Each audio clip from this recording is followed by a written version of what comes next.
214 Alpha builds a variety of apps, and I wanted to show what it looks like in a couple of different apps. This is the Marketplace app, and it's what it looks like on a laptop. The app also works on mobile, works on desktop, but this is what it would look like on like a Chromebook. And what you're looking at right now is something that most people, they don't see. This is kind of on the administrative side. This is behind the scenes, behind the curtain. It's a white label app. So the people who license the 214 app, which would be groups or advocacy efforts within a community, they can add users, they can ban them, they can actually approve them, and there are other things that they can do as administrators.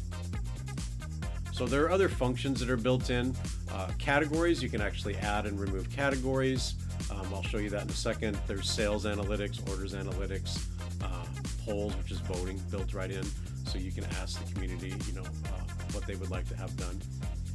And but let's say that in working with the community, say 6 months in, you decide you want to add a new category. You can add, there's services as a higher level category, and then there are products that you can purchase, and you might find along the way that you might want to remove or add them.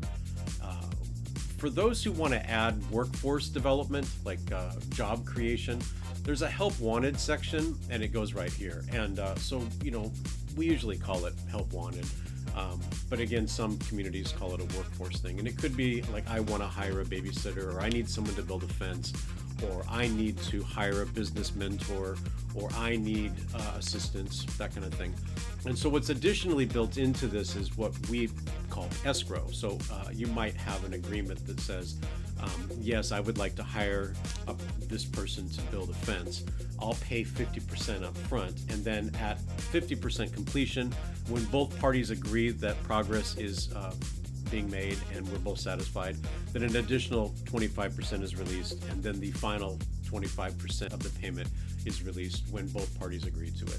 And as a reminder, arbitration's also built in case there's any disputes, and so that's all taken care of. There's also a communication function. There is a chat capability, although we do recommend that the chat is limited to marketplace activities.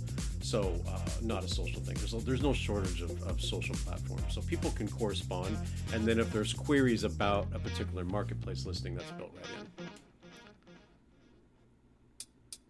So let's skip over and take a look at what it looks like to manage tasks and projects for the administrators, the people who have created the platform and are sharing it. The first thing that a person would probably do is look at notifications, and they can see quick updates and mark it as read, or they can go right into the task. And you can see that the user here is saying, well, I'm just gonna mark those as read, but they're gonna go right in and check this task. So it clicks right into the task itself. And this way, people who are used to using chat to communicate can use the same sort of interface to do task and project management without using apps like Signal, where tasks tend to fall through the cracks. And this is the Kanban board. This is the primary interface. So there are 6 categories: to do, ready, in progress, review, blocked, and done. And the tasks themselves will progress, as you probably imagine, from left to right. They begin with to do. They just create a backlog of stuff you want to do.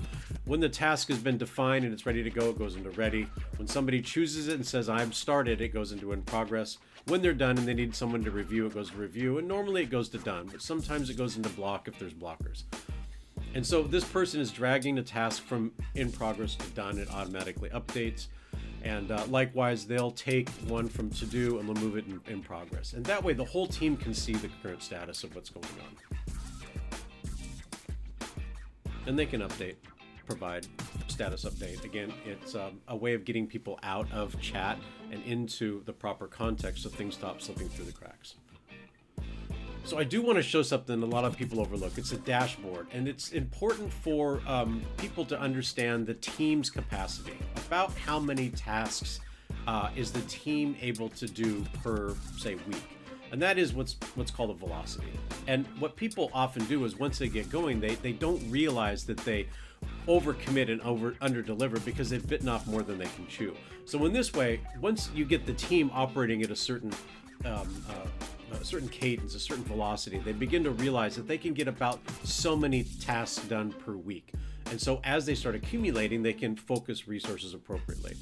And that kind of is a good segue into the voting that's built into Kanban chat. Because again, the Kanban chat is for the people running the app representing their community. So on the far left, they're basically wanting to know, how do we pass the hat? And in this particular project, about a decade ago, they had an issue of misappropriation of funds. And so what they want to do is say, let's learn from the past and make sure that we are doing a better job of handling the money. And so everybody in the vote chose a crypto wallet with multi-signatories, which makes sure that it can't be spent unless all parties agree. So anyway, those are just two quick examples. If you need any additional assistance or have any questions, you can contact us at 214alpha.com. Cheers.